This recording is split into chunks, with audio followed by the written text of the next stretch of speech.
Hello বন্ধুরা, তোমরা সবাই কেমন আছো?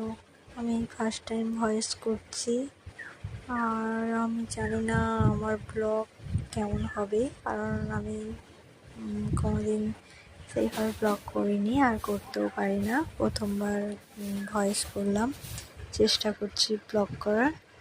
তো ভালো লাগে তাই করি। আমাদের কালকে 4 ইয়ার্স অ্যানিভার্সারি ছিল, তো কিছু কিছু রান্না করেছি তাই ছাড়লাম।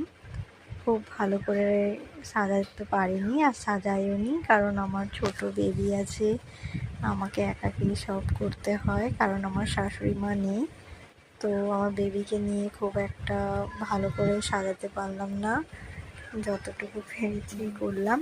তোমাদের যদি ভালো লাগে অবশ্যই লাইক কমেন্ট শেয়ার করে দিও, আর সবাই ভালো থাকবে।